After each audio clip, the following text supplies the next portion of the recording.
U.S. Modernist Radio is part of DesignNetwork.org, exclusive architecture and design podcasts reaching creative listeners worldwide. Hi, I'm James Crump, the director and author of Breuer's Bohemia, and you're listening to U.S. Modernist Radio. Mama don't allow no architecture around here. Mama don't allow no architecture around here.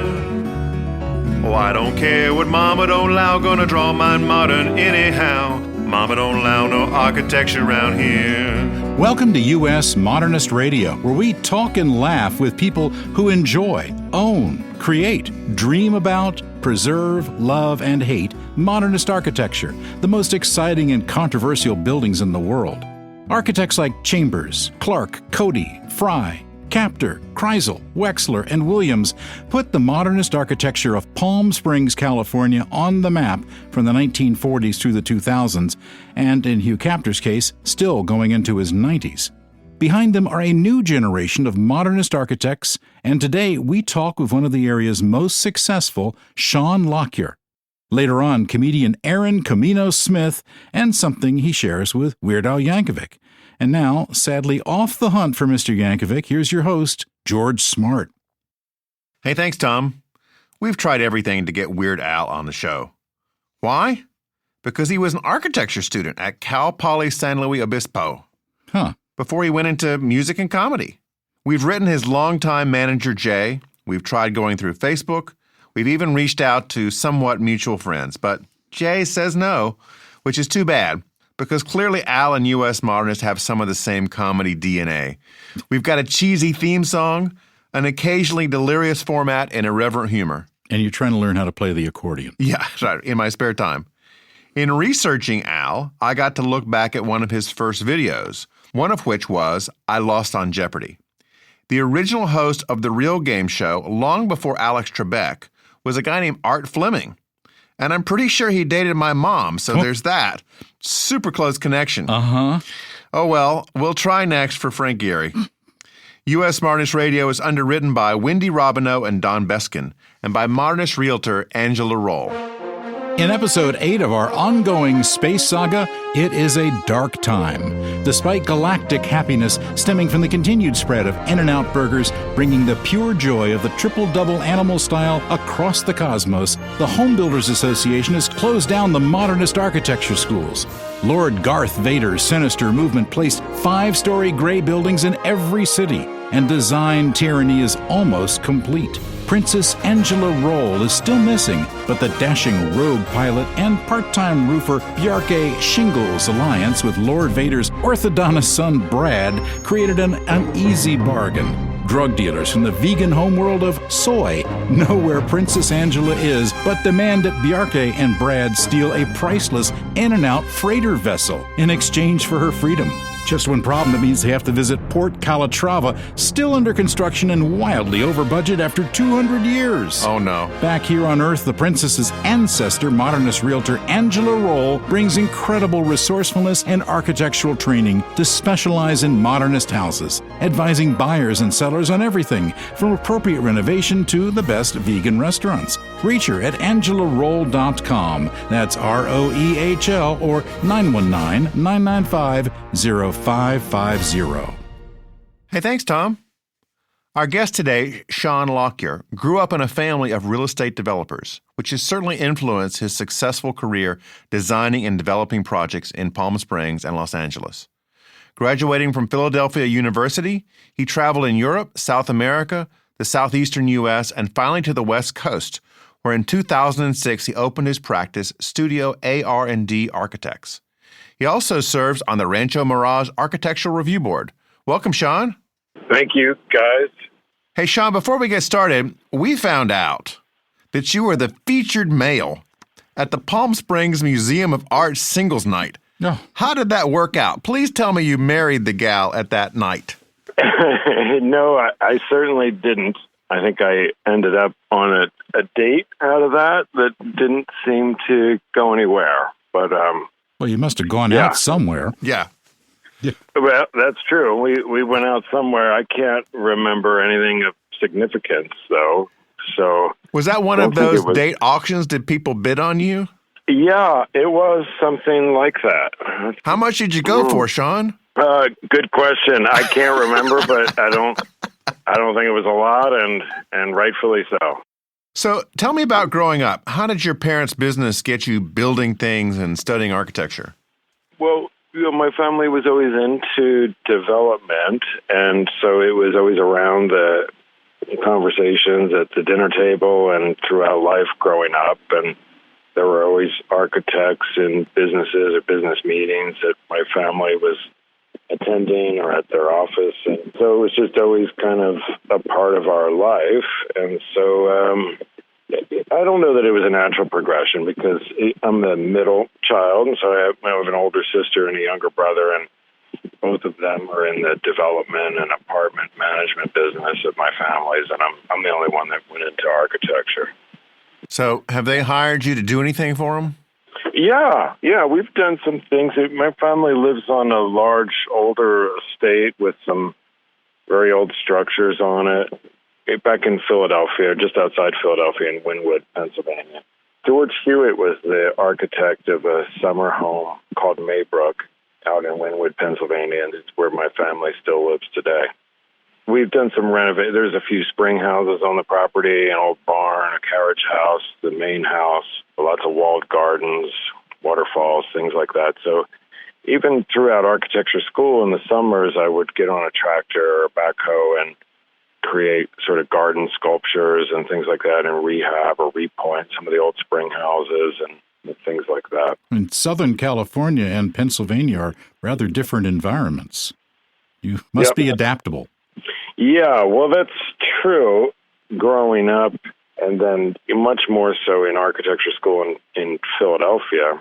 I had looked at a lot of the great architects at Modernism, things that were going on, and even contemporary architecture in California. And one of the things that attracted me most to it was a lot of the indoor-outdoor living that was possible out here in the California climate, which is just not so possible in Philadelphia. Not really, No. They could do it more than they do it, sort of this indoor-outdoor connection, but I think with the weather, it just doesn't breathe that into the architecture. Sean, tell us about some of your houses and projects around Palm Springs. I was struck in doing research on you where I found an article that was just all about the gatehouse that you designed for Desert Palisades, which is a stunning little gatehouse. Yeah. Well, thank you. So that gatehouse, we call it the guardhouse.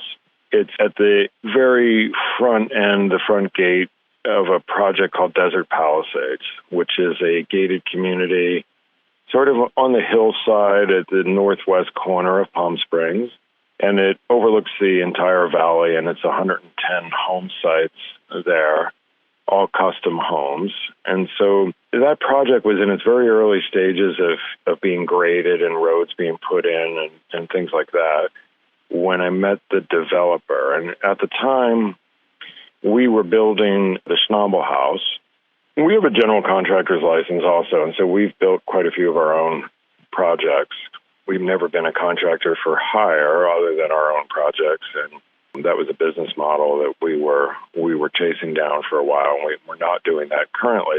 But at the time, I was building the Schnabel House, and I was out front working with an excavator and some boulders, and the developer owner of that Desert Palisades project was kind of walking up towards me and onto the site, and I was thinking to myself, oh, here comes another looky-loo trespasser I'm going to have to chase off the property. And it was Ed Freeman. So he introduced himself to me as the owner and developer of Desert Palisades, and he had been an admirer of our work, and he asked us to design the guardhouse for him. So we struck a deal, and that's what we did. And yeah, I think it kind of sets the tone for the architecture that after getting to know Ed and what the project was all about, we kind of decided that this is the direction that the development should move towards. And so that was the goal, was to kind of set up the architecture for what was to become inside the neighborhood right there at the guardhouse. So for that, it needed to be contemporary, needed to be something kind of new and breakthrough, and also formidable at the same time. It's a very high-end community, and it needs to be secure, and so it certainly looks and feels strong, has a strength to it, but poetic at the same time. Yeah, you can bounce some bullets off that thing. Yeah, I think you sure could. Hope you don't have to. Yeah.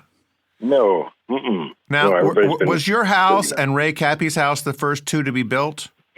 Not really. There was a few other structures up there. So there's an Al Beadle house that was kind of recreated and reimagined from one of his original designs. That was the first house to be built up there and is still there. And so this would have, Desert Palisades Lot 50 was the second and Cappy's was the third. Okay. And how many houses are planned for the whole place? Well, there's 110 lots, but what we're finding we've got about 10 more projects we're working on up there right now, and we're finding that some folks are buying more than one lot to preserve their view or privacy or something like that. So we guess between 75 and 90 houses will be built up there total. How big are each of these lots, roughly? They're roughly between 15,000 on the small end to 27,000 on the larger end, 27,000 square feet. So just a little bit over half acre right. for the larger ones. And it's such a beautiful pocket of the mountains with a view down into Palm Springs. Yeah, I agree. There really is. And they're all hillside projects, which is great. So they all kind of stagger up the hills and down the hills.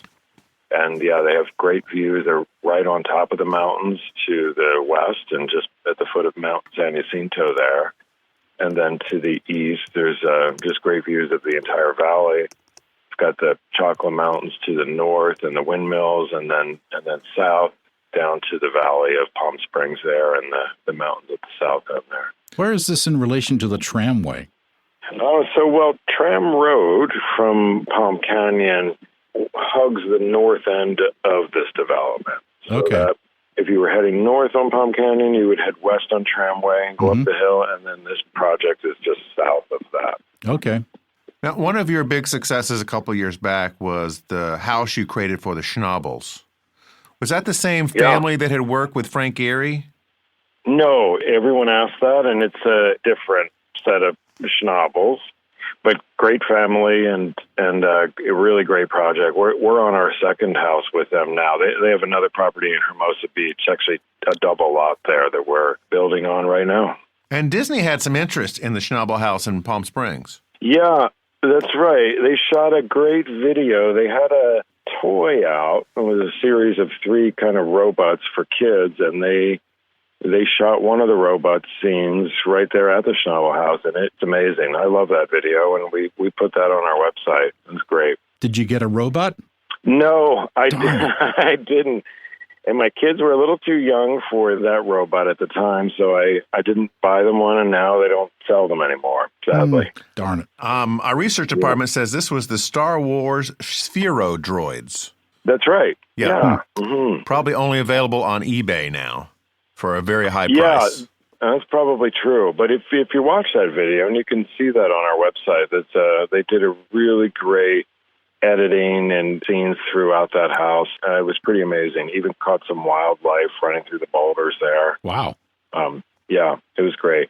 And so it really kind of set up this more desert scene for them. We have a lot of Corten steel walls and structures on that project. So it was a really nice backdrop. You know, the thing I tell people all the time that are unfamiliar with modernism is that part of it is it's very much about the future. And certainly this house is. I mean, it looks like it could be built 400 years from now. That's right, yeah.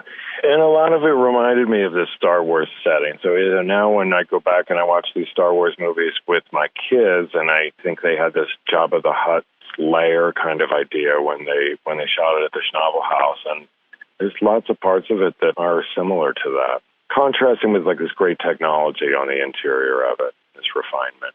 Sean, tell me, for you, what does desert modernism mean in 2021 that's different from 1951 with Frey and Wexler and Cody? Yeah, I can tell you one of the things is a larger budget, that's for sure. So a lot of the structures, I think, that were built out there during those times, like the Alexander houses, for example, that was a nice way to get everybody a winter house in Palm Springs. And they were, the Alexander Construction Company was about building very inexpensively and responding to the masses. And so, the budget sure help.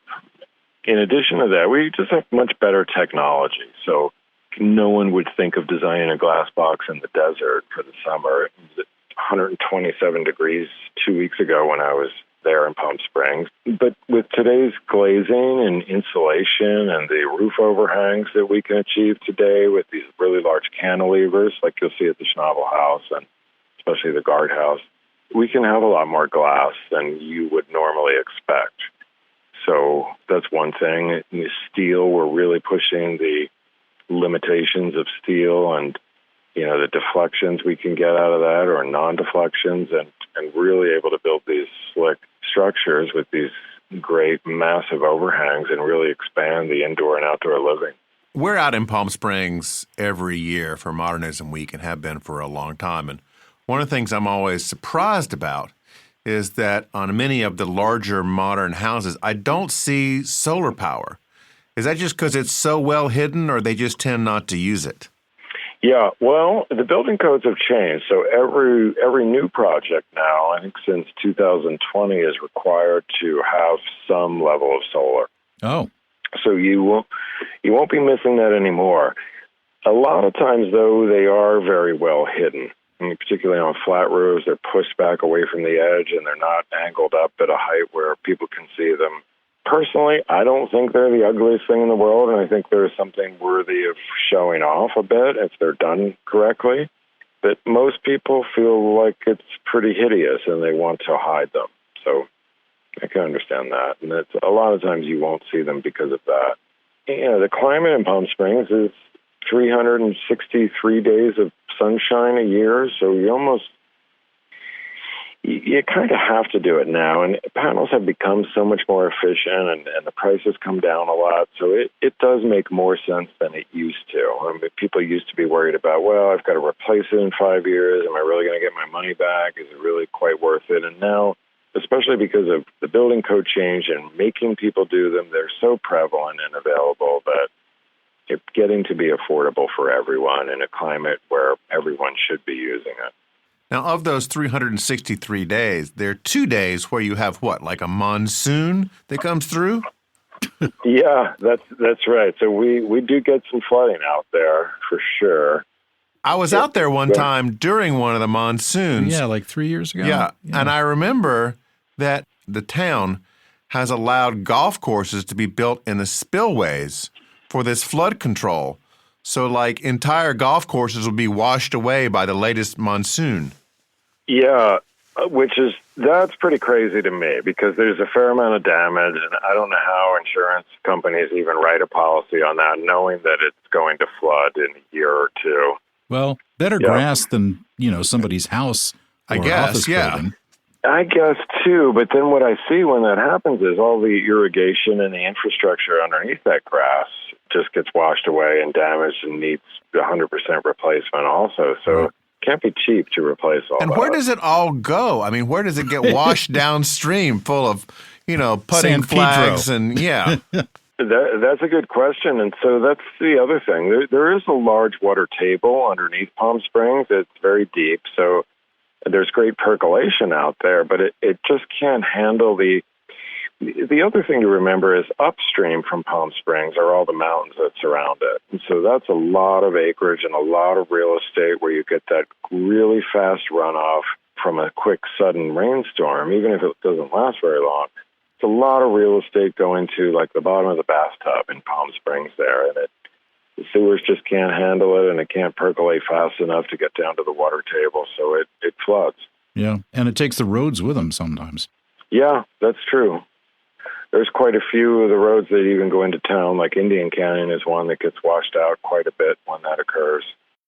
The clients that you have now, Sean, are they particularly into green or sustainable design, or are they just mostly going for the mid-century vibe?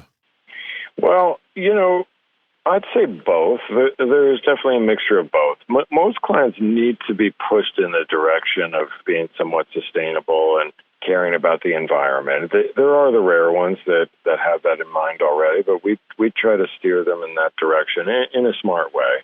and show them how, say, some of these things are budget friendly and some of these decisions we can make are good for the environment. And then, a lot of it is sourcing of materials, or the methods of construction can be helpful to the environment. So we try to steer them towards maybe locally sourced stones and woods, things like that, keep the trucks off the road, rather than, let's say, bringing in materials from Italy or China or something like that.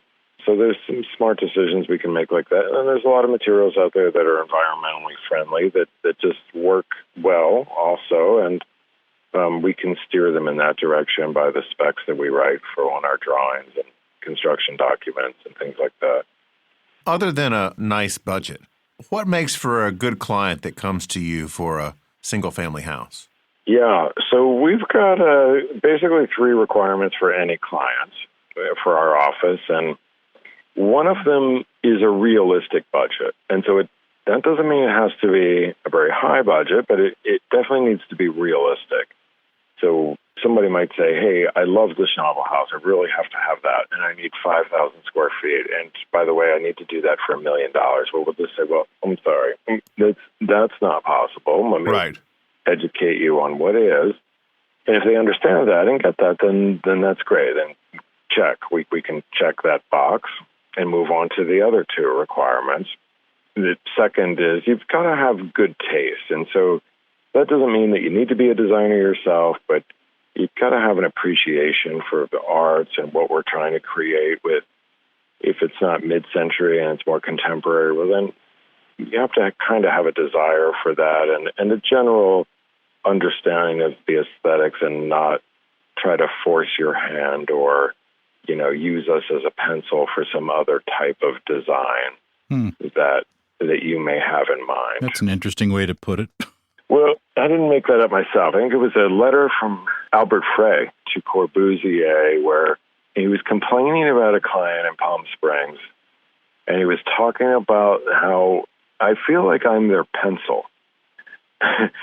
And so that really, hit home with me, where we really try to avoid that. And it's like, if you're hiring us, then you're expecting our input and our expertise, and that's what you want. And the brains behind the pencil.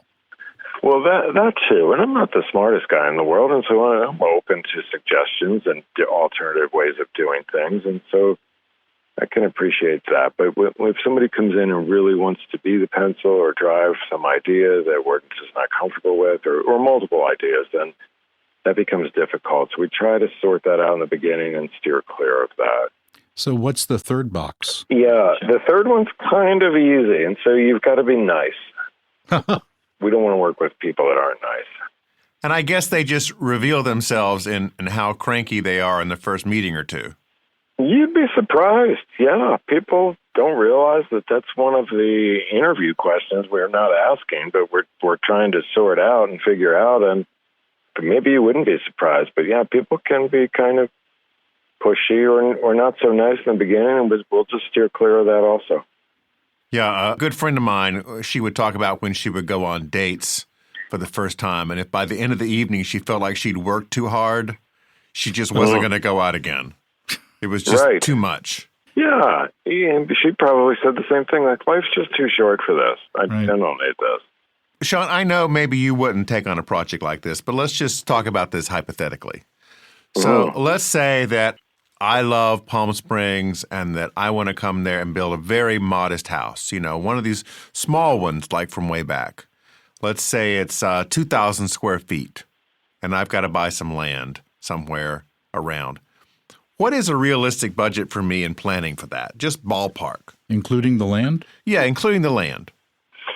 Well, so the land one's a difficult one to throw out there, or that component anyway. So you might find a parcel for $250,000. It's probably tough to find, but maybe an infill lot somewhere.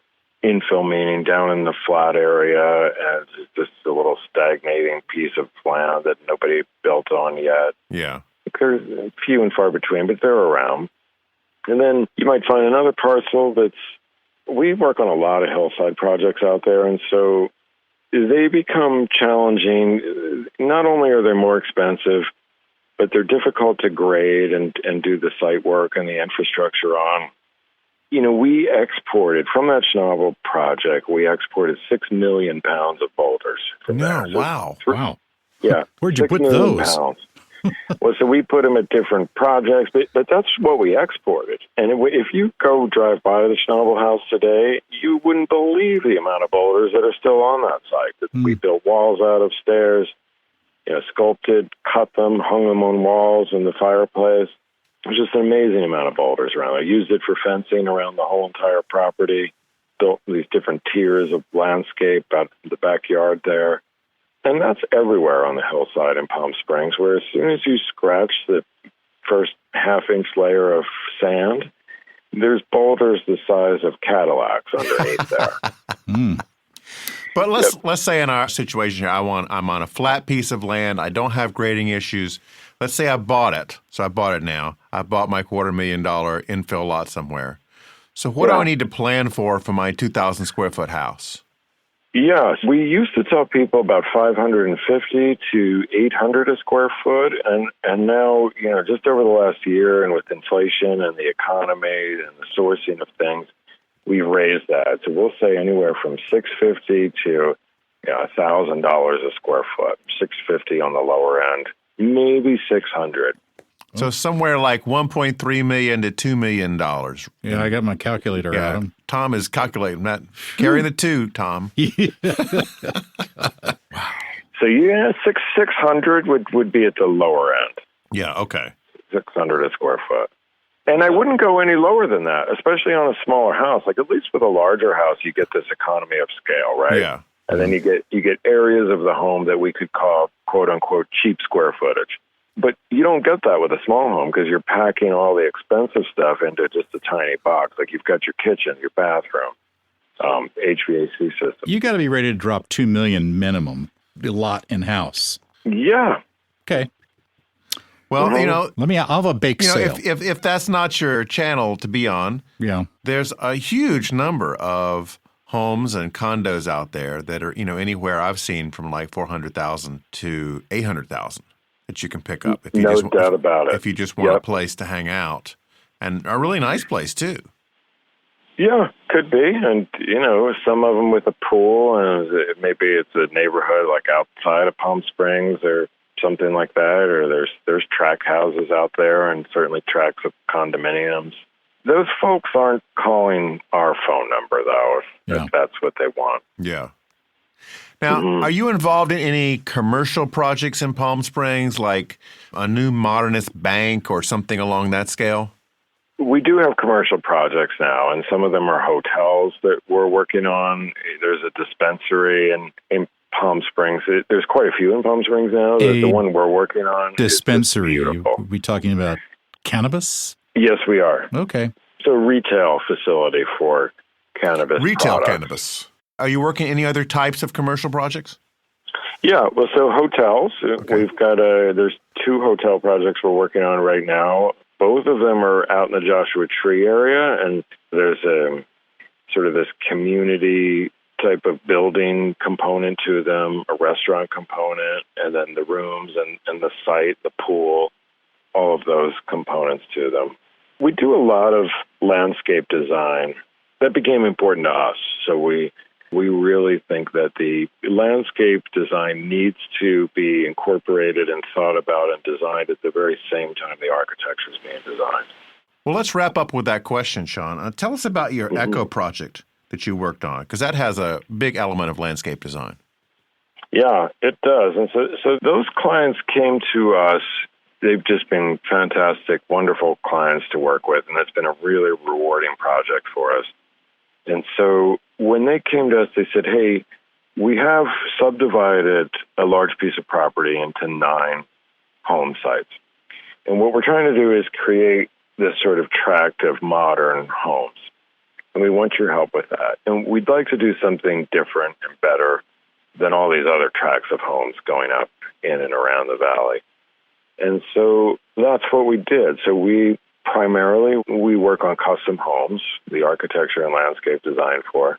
We took a lot of elements from our custom homes and sort of refined them down into I think we have 6 different variations on these 9 lots.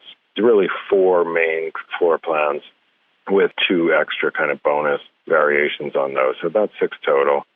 They take a lot of elements from our custom home design and these floor plans that we create that we think are special and unique. And to us, they're kind of easy, and some of these things are just kind of common sense, like how to connect the indoors to the outdoors. And I think a lot of people try it but don't pull it off successfully, and these homes really do. So they took a much larger custom home, well-designed footprint, scaled that down to about 3,700 square feet in a 3-bedroom, 4-bedroom home floor plan. And it's got a high level of finish. It's got some really nice details that are not the most expensive details to build, but you get a lot of mileage of them, so they really looks like high design. And they're well executed, well built, great materials, a lot of natural stone, cast-in-place concrete. Some have wood floors, some have concrete floors. We get these custom tubs built. We've been doing for some of our projects for years now out of solid blocks of marble. Put those in the master bathrooms. And so, and it's got a very organic, connected to the earth kind of Zen feel to it. So I'm really passionate about the Echo project, and it's been just wonderful for us. We're on our 3rd and final phase there now, where we're building the final 4 homes. So it's been great. Well, Sean, we can't wait to see what else you come up with. Thank you so much for joining us. Yeah, sure. Thank you, guys. It's been a pleasure to be on the show. Thanks for having me.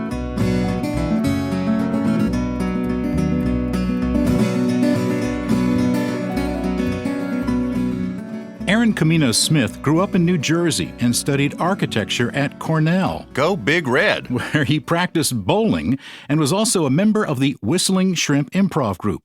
After graduation, Aaron worked in New York as an architect at Cohn Peterson Fox Associates for 2 years before he decided to construct jokes rather than buildings. Since the change to comedy, he's made appearances on college campuses, Comedy Central's Inside Amy Schumer, MTV, and American Movie Classics.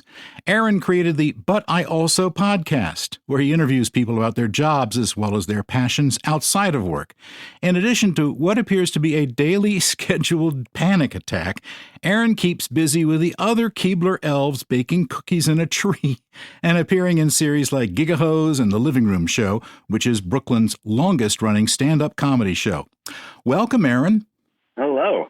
Hey, Aaron, there's so much to unpack here. I mean, the daily panic attack, working in a Keebler tree, The Living Room Show. Where do you want to start? Well, let's see. Let's throw in a few more of my jokes and my bits there, and we'll unpack all of them together. Okay. But you pretty much summed up some of my favorite jokes that I do on stage. Yeah. You don't really live in a tree?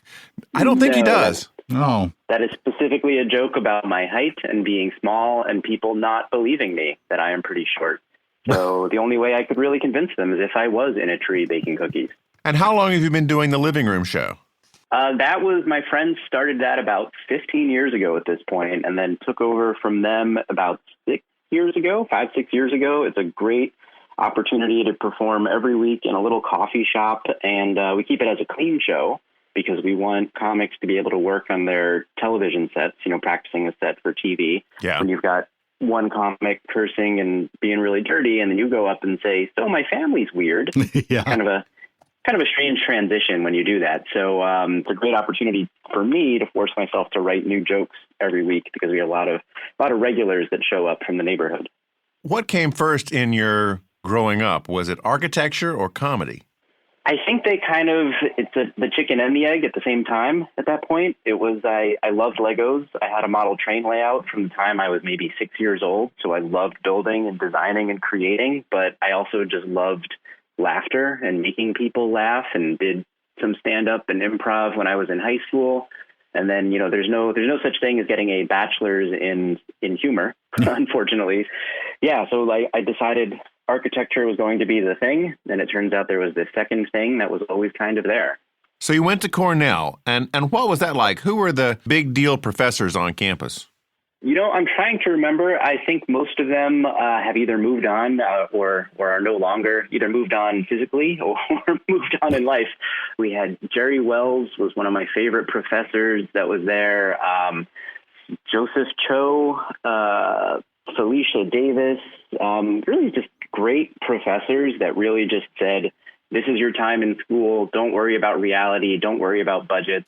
Sometimes don't even worry about gravity. Just, come up with a concept. Let every decision you make in your design enforce your concept and reinforce your concept. And if it isn't, you're making the wrong decision. So were you thinking you were going to major in architecture? Yeah, no, I did it. I did the full 5 years. I graduated even with a concentration in architectural theory, and I've got a degree hanging on my wall. Okay. Now, there were a lot of lofty definitions of architecture I'm sure you encountered during school. But tell us about the Aaron definition of architecture, which I find very elegant. Oh, I have a definition? Yes, you do. Oh, where did I write that somewhere? You did. This was on one of your podcasts, and you were talking about how transcendent most people define it, but you had a very basic definition. Oh, yes. Thank you for reminding me what I once said. Really, it's just about keeping the rain off your head. Yeah. I think that's I was going to go. It. I was going to go with making sure buildings don't fall down.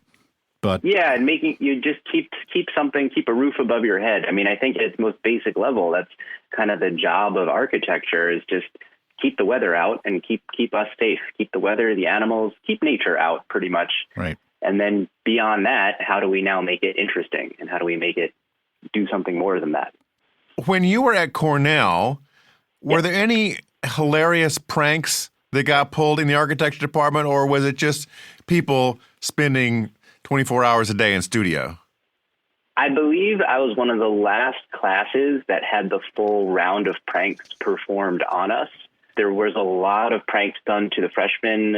For example, the first full review that the first-year architects had, that was called Desk Day. So while we were in the main room with our work pinned up on the wall and we were exhausted, so we had stayed up all night, all of the second years came down and they stacked all of the freshman desks on top of each other. So your full, everything, your backpack, everything that was on your desk would be stacked on top of someone else's desk. Hilarious. And they wouldn't just put the desks next to each other on top. They would take them from one side of the room all the way to the other side. And then it was great because then it kind of forced bonding, because then you had to coordinate with everybody and people you've only known for a month or so at that point. You had to talk to them and say, wait a minute, whose desk is this? All the desks looked the same at that point. But you had to open up the drawers and see what stuff was inside and rearrange everything. And then some of the pranks got worse from there. They convinced us that they were going to turn the sprinklers on at midnight right before one of our final reviews, which obviously they can't do because that would turn the sprinklers on in the whole building if they did that. Right. So that's indoor sprinklers, not the ones on the lawn. Yeah. Okay. No, actual fire sprinklers. They convinced us someone was going to light a match and get all of our desks wet and ruin our models. And, but now everything's just on a computer. So there'd be nothing to ruin. You grab your laptop and run out. Now, what year was this, Aaron? This was from 1999 to 2004. So this was back when Richard Meyer was still a patron saint and not in so much hot water. Oh, yeah. This is back when he was some of the professors revered him. And, you could tell they didn't have a tattoo, but if they did have a tattoo, it would be of his face. Every building was white, right? Every building was white. That was some people kind of gave us a little guff saying, oh, you're just pushing a bunch of squares around and rotating a couple of them slightly. That's all your designs are. But then, I don't know, I was kind of there when there was sort of the push for more diagrammatic stuff. And I don't know, it was a very weird time because there was kind of the old school way of thinking and then this sort of new school parallax way of thinking of which is really the right way versus the wrong way. And I don't know, it was a whole thing. But in the end, you know what? Just keep the rain off your head. Yeah. Architecture really does suffer from this problem of that public doesn't understand what the profession does. No, not at all. And when the architects get together and have lots of very serious meetings about how to fix this, their answer always, over 80 years is, we must educate the public. And more martinis, please. But they never put the two together. If they just give the public more martinis instead of drinking them themselves. Okay. That building looks great. Yeah. That is a Where's fine building. my checkbook? There's no rain coming into that building. Just like in comedy, there's a 2-drink minimum for comedy shows. There should be a 2-drink minimum for entering your building. That's right. It is true that there's very little funny in architecture, and that was my thesis project, was attempting to see, can architecture be funny? Can we create a funny building? Oh, I love that. You wrote a thesis on this? So this was the idea was, I had a great class about genre in architecture. For example, when you think of a sports bar, everyone instantly knows heavy wood furniture, that thick bar with the curves and the coving and all those little angles and stuff. And about 50 TVs. Right, and TVs everywhere, and columns and dark, and your feet are sticking on the floor, which I guess is not the architecture, that's more the patrons. But, so I said, if you can have genre in architecture, even if you can just say Art Deco, whatever you want to call it, can humor be a genre? Can a building be funny? And not just in that cartoonish way, like the Looney Tunes style with the over-exaggerated perspectives and, a skyscraper that clearly gets way too narrow at the top so it looks even bigger. But what if there was like another angle to it where you could try to create laughter when looking at a building, when being in a building? And it was, I would say it was a semi-successful thesis. We'll put it that way. Okay. So you didn't get laughed out of the building? Uh-huh.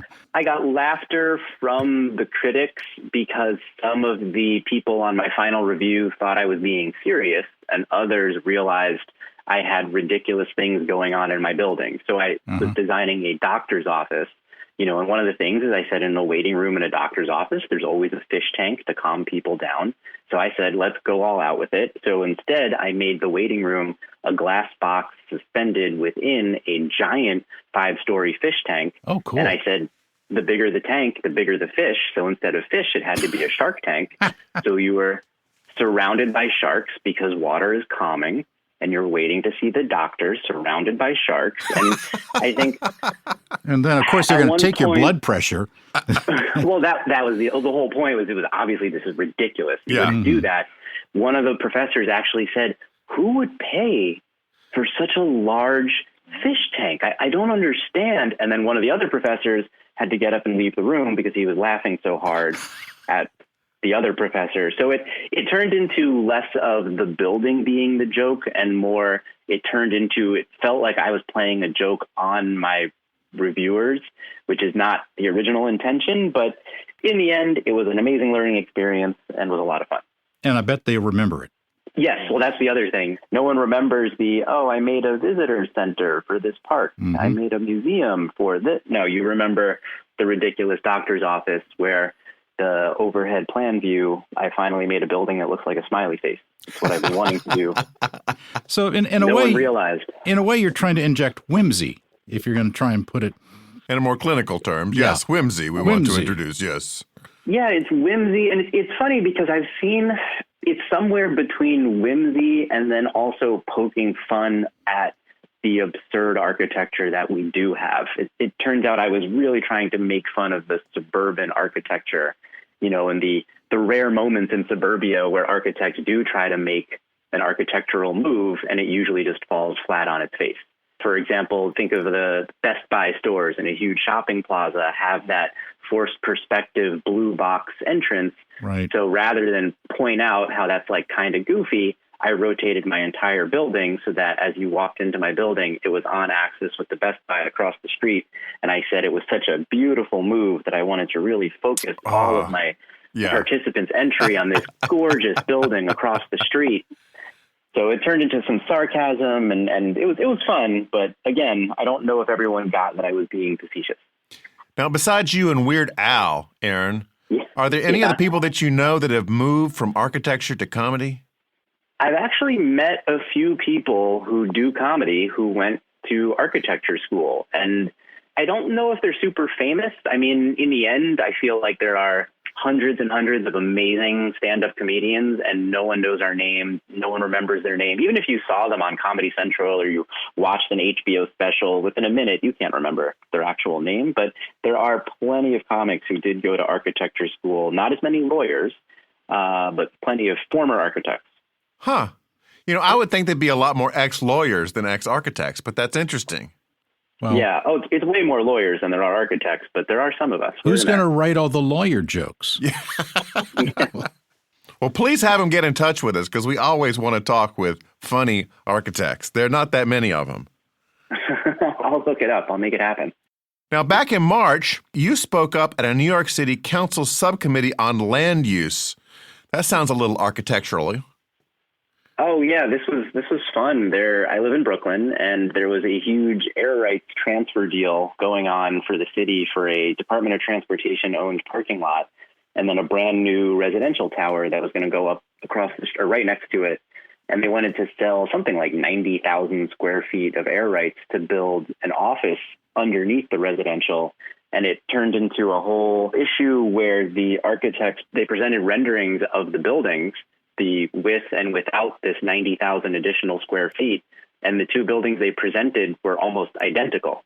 And I directly called out this architect and the developer and their lawyer on this Zoom call for a council member meeting, saying that they were lying and they were trying to cheat us and they were tricking us. And then one of the lawyers started to try to yell at me, but then the council member running everything had to silence the lawyer because it was my turn to talk. It was a very interesting experience. And the complete opposite of funny. Did you come out the hero of this story? I mean, did you expose this corruption in New York? I only saw it. I figured it out in the moment. I didn't even know it was happening until they finally did their presentation. And in the end, the air rights transfer happened anyway, and it was still a $17 million deal. But we were able to push to get a little bit of that funding actually coming to the neighborhood and going to the local school and going for improvements to the subway station. So in the end, I think we did well, but they're still going to build a giant building. You know, maybe Marvel needs a new superhero that could be going around. Air rights transfer. Yes. Air rights transfer man. Analyzing the details of every air rights transfer contract. Flying underneath the building and around the building. Nitpicking every addendum. That sounds painful.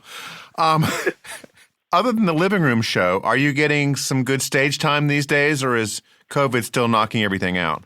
It's been really rough this last year and a half trying to perform. Luckily, we put living room show online, and we've been streaming it every Friday at 8 o'clock. It's a free show. Anyone can watch, so that's been great, but it's been really hard. And then just being in person and how comfortable you are being in person with masks off it's a very tenuous situation. And I feel like at any moment it could swing one way or the other. Right. So it's not a great profession to be in during a pandemic. Here's a couple of minutes with Aaron Kominos Smith. And boom, there it is. All right, guys. The comics only get smaller from here on out. I don't know if you guys realize that. We have some children waiting on the side. Oh, it's going to be amazing. Guys, I am pretty short. I do not mind being that short. At least that is what I tell myself. I think what's frustrating about being short is that people do not believe me when they find out I am only 5'2". That's it. Thank you for that clap. Wow. Where were you in high school when I needed you? It is weird. People will come up to me after shows. They'll be like, Aaron, what? You're not 5'2". Come on. You don't seem that short. You don't seem 5'2". Why would I lie about that? Gotcha. I'm actually 6'8". You want me to get that cereal off the top shelf? Well, I can't. This is my real height. You figured it out. Why? Why do you not believe me? You are bending over to talk to me right now. Your hands are on your knees. You're getting scoliosis as we speak. This is my real height. It's weird. You know how some kids don't act their age? I think sometimes I do not act my height. That is the real problem. Apparently, I'm only supposed to be in a tree baking cookies.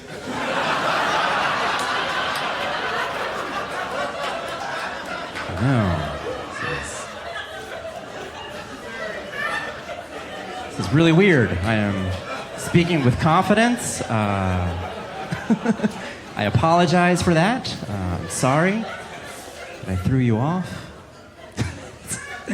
I don't know if you guys know this. Women are not very excited when they meet short guys. I don't know if that is a surprise to you.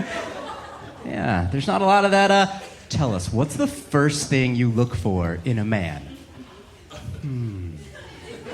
Small. everywhere. Well, I've got just the guy for you. He doesn't seem that short, but oh boy, he is. He is. Oh, that's silly. All right. I gotta make up for it. I gotta sound smart. All right, I like to be intelligent. I think we all want to sound smarter, right? Here's my suggestion. If we could all stop doing this, that would be great. Can we all stop singing the word awkward? Right? You know what I mean, right? When people are like, oh, I meant to invite you. Awkward. That is really freaking annoying, all right? Look, you don't sing during other uncomfortable times of your life.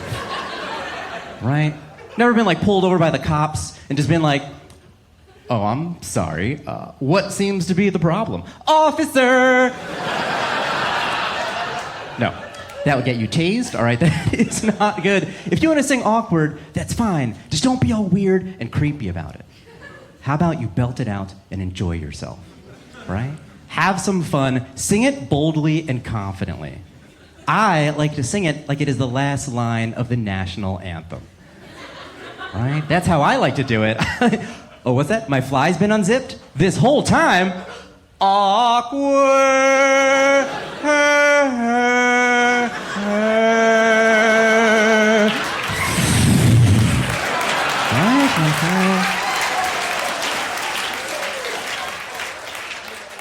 Aaron, thank you so much for joining us. What's your website? Where can people find you?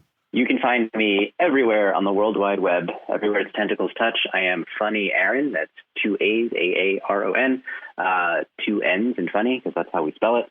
I'm on Instagram, Twitter, Facebook, all that stuff at Funny Aaron. I kept everything consistent. That's your little mini lesson in marketing right there. Right now, half of my followers on Instagram are cats. So if we could fix that. You said cats? Cats. Cats. Oh. Yes. Okay. I would love more human followers, so go on there. Or dogs. Yeah. There's for some reason it's cats. Apparently my comedy is not for dogs, just for cats. Oh, okay. It's not high-pitched enough. Well, everyone's got a niche, Aaron. A cat niche. Ooh. Hey, thanks for joining us. Thank you so much.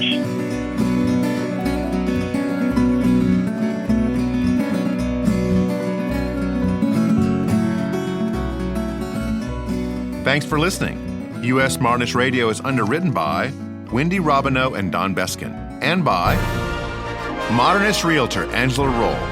Okay, Tom, wrap us up. Visit usmodernist.org's massive archives to listen to past shows, discover documentation of 8,000 significant modernist houses, and access 4 million pages of classic 20th century architecture magazines. U.S. Modernist Radio is produced by Soundtracks Recording Studios in Raleigh, North Carolina. Our theme song was performed by George Smart and Robinson Earl. Rogue archivist Carrie Cesarino researches guests over a venti latte after dropping her kids off at Comic-Con. They never turn kids away. It's evil, but it's brilliant. U.S. Modernist Radio is a production of Modernist Archive Incorporated, a nonprofit educational archive for the documentation, preservation, and promotion of modernist residential design. I'm Tom Guild. George and I'll be back soon with another rip from the Headlines of Architecture magazine's edition of U.S. Modernist Radio.